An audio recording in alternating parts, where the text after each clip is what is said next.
संगच्छध्वं संवदध्वं संवो मनांसि जानताम् देवाभागं यथा पूर्वे संजानाना उपासते। योग करने के पूर्व हमें शरीर में स्फूर्ति जगाने के लिए वार्म अप एक्सरसाइजेस करनी होती है, जिसमें सबसे पहले हम लोग देखेंगे ग्रीवाचालन। ग्रीवाचालन करते समय हमें पहले गर्दन को आगे की ओर झुकाना है, फिर पीछे की ओर लेके जाना है, फिर दाईं ओर मुड़ाना है और बाईं ओर मुड़ाना है। उसके बाद में दाहिनी ओर झुकाना है और बाईं ओर झुकाना है, और सबसे आखिरी में गर्दन को चारों दिशाओं में गोल गोल करके घुमाना है। इससे गर्दन की मांसपेशियां एक्टिवेट हो जाती है और स्थिर रहती है आसन करते समय पे।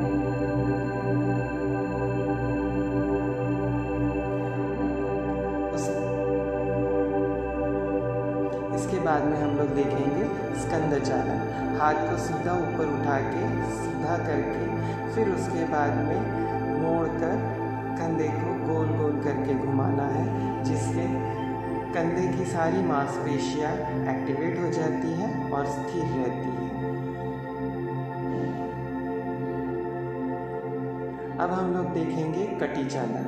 एक हाथ कंधे पे रख के एक हाथ पीछे कमर पे रख के एक तरफ पहले बाईं ओर मुड़ना है, फिर दूसरी तरफ दाहिनी ओर मुड़ना है। इससे कटी की मांसपेशियां एक्टिवेट हो जाती है और आसन करते समय स्थिर रहती है। सबसे आखिरी में हम लोग अभी घुटना चालन देखेंगे, जिसमें घुटना एक्टिवेट होता है और एक्सरसाइज करते समय कोई तकलीफ नहीं होती है। अब हम लोग खड़े होकर करने वाले आसन देखेंगे। सबसे पहले ताड़ासन। ताड़ासन में ताड़ की वृक्ष की तरह हमें स्थिति बनानी होती है। इस स्थिति में जब शरीर बनता है तब शरीर में स्फूर्ति आती है और यह आसन करने से शरीर में स्थिरता आती है। मेरुदंड से संबंधित नाड़ियों के रक्त संचय को ठीक करने में भी सहायक होता है।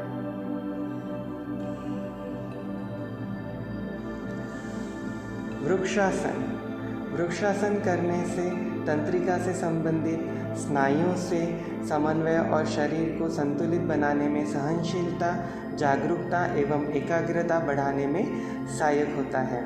यह आसन आर्थराइटिस होने वाले व्यक्ति, जिनको चक्कर आता है, इन्होंने ये आसन नहीं करना चाहिए।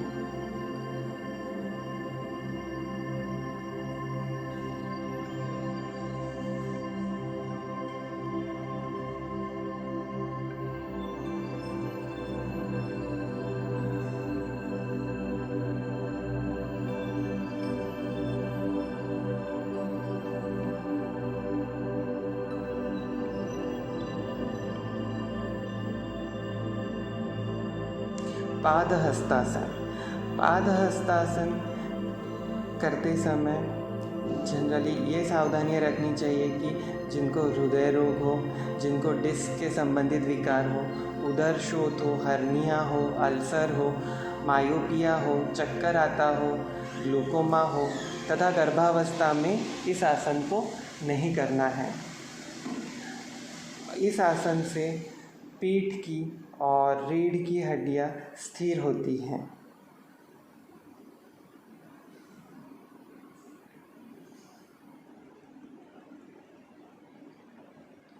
अर्धचक्रासन करते समय शरीर की जो स्थिति होती है वो अर्धचक्र की तरह होती है। अर्धचक्रासन के अभ्यास करने से मेरुदंड लचीला बनता है तथा मेरुदंड से संबंधित नाड़ियाँ तथा मांसपेशियाँ मजबूत बनती हैं। सर्वाइकल स्पॉन्डिलोसिस के प्रबंध में ये बहुत ही लाभकारी है। यह आसन जिनको चक्कर आता है वह अभ्यास ना करें। उच्च रक्तचाप वाले व्यक्तियों ने भी इस आसन को नहीं करना चाहिए और सावधानी से पीछे झुककर ही करें, जिससे चक्कर ना आए।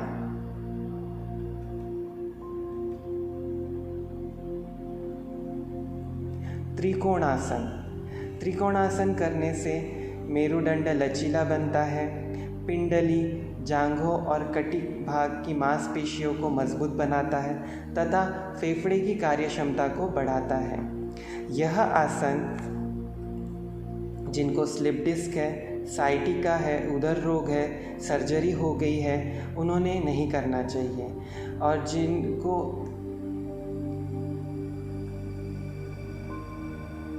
अभी बैठकर करने वाले आसन देखते हैं, जिसमें सबसे पहले हम लोग देखेंगे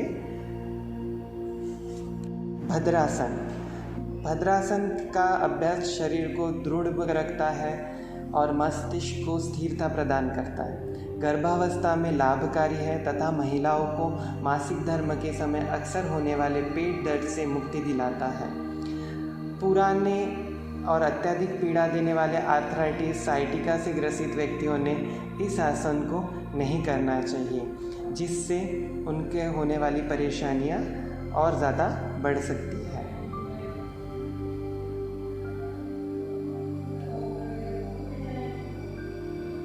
वज्रासन। वज्रासन में बैठने की स्थिति दंडकासन होती है, फिर उसके बाद में वज्रासन लगाया जाता है। वज्रासन करने से शरीर वज्र की तरह बनता है। इस आसन करने से पाचन शक्ति बढ़ती है, पिंडली, जांघ की मांसपेशियां मजबूत होती हैं। जिन लोगों को बवासीर है या जिनको ज़्यादा घुटने में दर्द है, एड़ियों में चोट है, ऐसे लोगों ने इस आसन को नहीं करना चाहिए।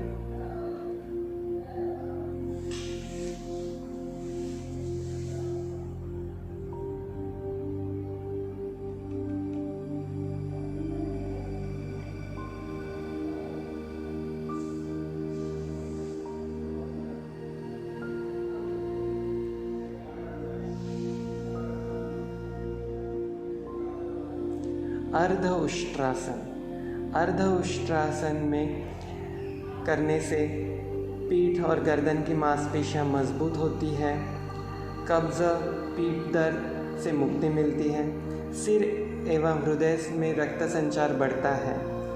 इस आसन को हर्निया, उदर रोग संबंधित आर्थराइटिस, जिनको चक्कर आता है, ऐसे लोगों ने नहीं करना चाहिए।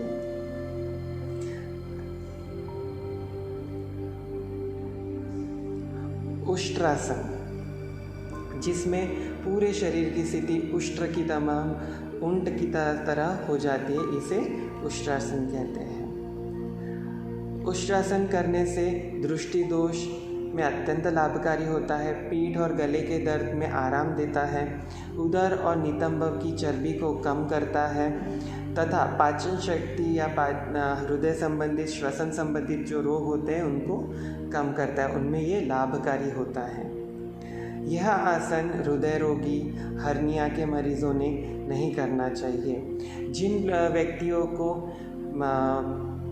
पीठ का या कमर का दर्द हो, उन्होंने सावधानी से यह आसन करें।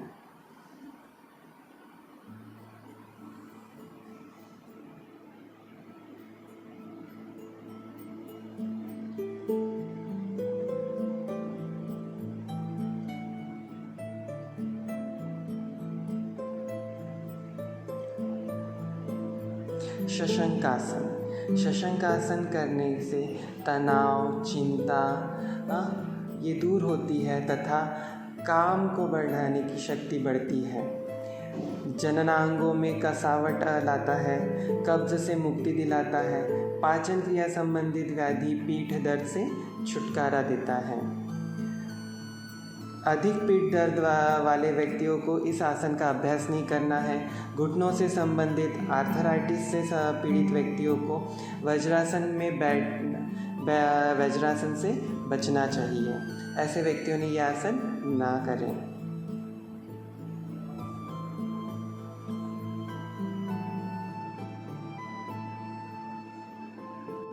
उत्तान मंडूकासन, जिसमें ऊर्ध्व दिशा में मेंढक जैसी स्थिति बनती है। इसी को उत्तान मंडूकासन कहा गया है।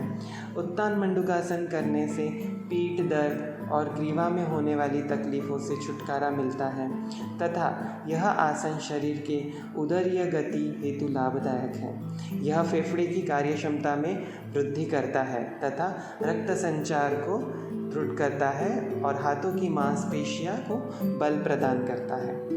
जिन व्यक्तियों को घुटनों का व जोड़ों का दर्द हो, ऐसे व्यक्तियों ने इस आसन को नहीं करना चाहिए।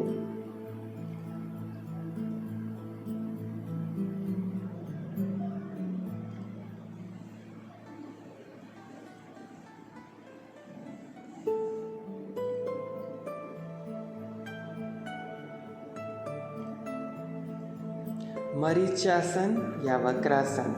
वक्र का अर्थ होता है अर्ध घुमाव, तो इसमें मेरुदंड अर्ध घूमी स्थिति में रहता है।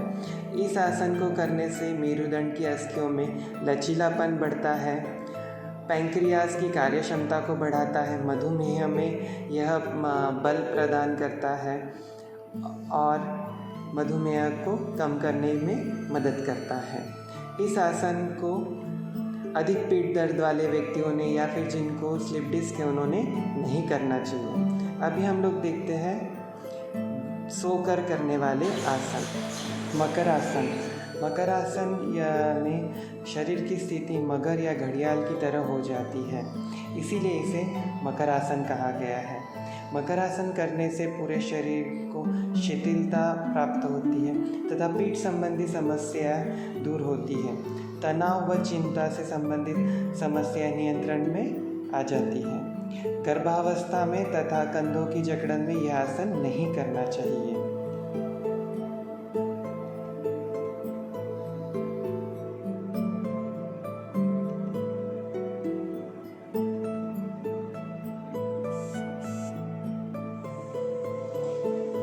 भुजंगासन।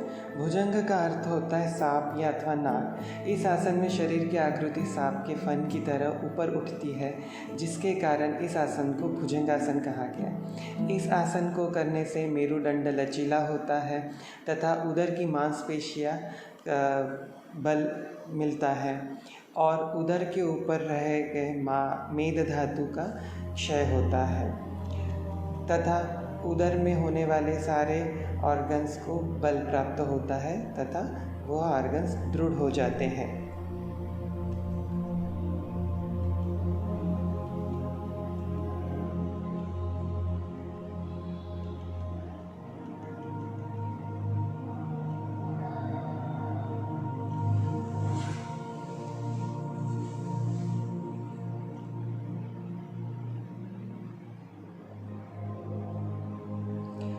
शलभासन। शलभ का अर्थ होता है टिड्डी या एक प्रकार का कीड़ा।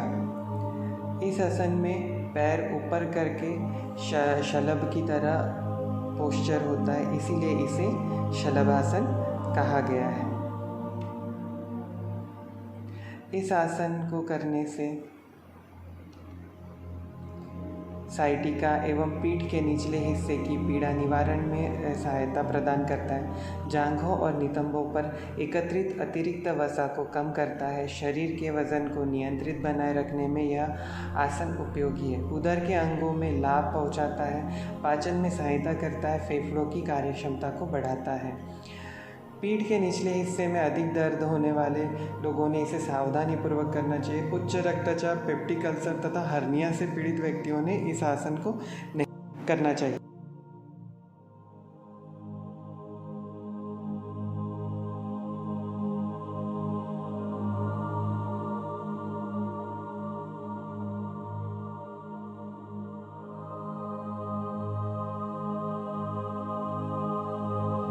सोकर करने वाले आसन। सेतुबंधासन। सेतुबंधासन का अर्थ होता है सेतु या फिर पुल। इस आसन में शरीर की आकृति सेतु की अवस्था में रहती है, इसीलिए इसे सेतुबंधासन कहा गया। इसे चतुष्पादासन भी कहा गया है। यह आसन करने से अवसाद, चिंता से मुक्ति मिलती है। कमर के निचले हिस्से की मांसपेशियां मजबूत बनती है। उदर के अंगों में कसावट आती है। पचन क्षमता बढ़ाता है और कब्ज से छुटकारा मिलता है। अल्सर और हर्नियाग्रस्त लोगों ने इसे नहीं करना चाहिए।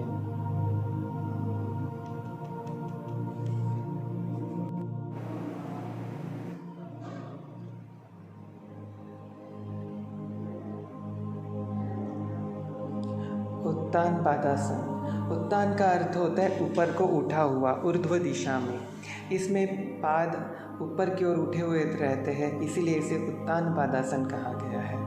यह आसन नाभि केंद्र मणिपुर चक्र को संतुलन स्थापित करता है।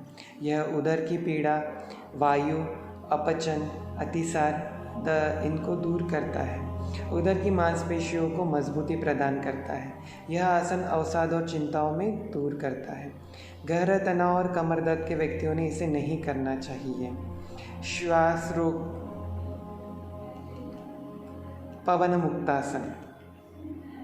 पवन मुक्तासन, पवन का अर्थ होता है वायु और मुक्त का अर्थ होता है छोड़ना। इसमें वायु को बाहर निकाला जाता है, इसलिए इसे पवन मुक्तासन कहा जाता है। इस आसन को करने से कब्ज, वात, उदर में फैलाव, ये सब चीज़ें कम होती है, पाचन शक्ति बढ़ती है। पीठ की मांसपेशियों और मेरु के स्नायुओं को सुगठित करता है। उदर संबंधी व्याधियाँ, हर्निया, साइटिका वाले और तीव्र पीठ दर्द में नहीं करना है। शवासन। शवासन, शव का अर्थ होता है मृतदेह। इस आसन में अंतिम स्थिति मृतदेह जैसी होती है, इसीलिए इसे शवासन कहा गया है। सभी प्रकार से तनाव मुक्त करता है। शरीर तथा मस्तिष्क दोनों को आराम प्रदान करता है। पूरे मनोकायिक तंत्र को विश्राम प्रदान करता है। बाहरी दुनिया के प्रति लगातार आकर्षित होने वाले मन अंदर की ओर गमन करता है। इस तरह धीरे धीरे महसूस होता है कि मस्तिष्क स्थिर हो गया है। तनाव एवं उसके परिणाम के प्रतिबंध में यह बहुत ही लाभदायक है। प्राणायाम। पहले कपालभाति। कपालभाति को करने से कपाल की शुद्धि होती है, कफ विकारों को समाप्त करता है। जुकाम, साइनोसाइटिस, अस्थमा, श्वास नली संबंधित संक्रमणों में लाभदायक है। पूरे शरीर का कायाकल्प करता है और चेहरे को दीप्तिमान बनाता है। तांत्रिका तंत्र को शक्ति प्रदान करता है। जिन व्यक्तियों को हृदय रोग हो, चक्कर आते हो, उच्च रक्तचाप हो, उन लोगों ने इसे नहीं करना चाहिए। अनुलोम विलोम क्रिया। अनुलोम विलोम क्रिया करने से मन में निश्चलता लाता है, शक्ति प्रदान करता है, साथ ही एकाग्रता बढ़ाने में सहायक होता है। जीवन शक्ति बढ़ाता है, तनाव और चिंता को दूर करता है, कफ विकार को कम करता है।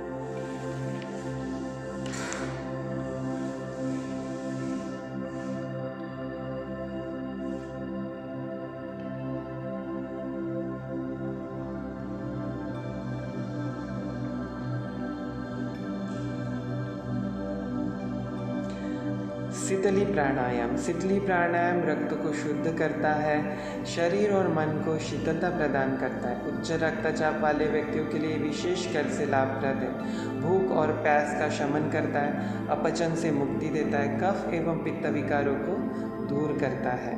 यह त्वचा और नेत्र के लिए लाभदायक है। ठंडी और कफ की अवस्था में इसे नहीं करना चाहिए। और जिनको टॉन्सिलाइटिस हो, उन मरीजों ने भी इसे नहीं करना चाहिए।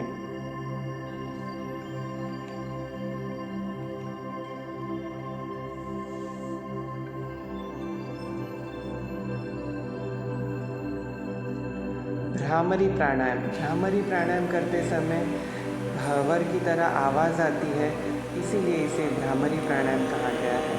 भ्रामरी प्राणायाम करने से तनाव मुक्त होते हैं, चिंता और क्रोध कम होती है, भौरे की तरह आवाज़ जो आती है वह प्रतिध्वनिक प्रभाव से तांत्रिका तंत्र एवं मस्तिष्क का लाभकारी होता है।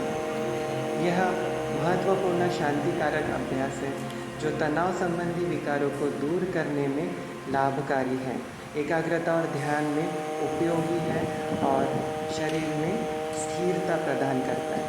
जिन लोगों को नाक कान के संबंधित रोग हैं उन्होंने यह आसन नहीं करना चाहिए। इस आसन की दोनों विधियां हमने इस वीडियो में बताई गई है।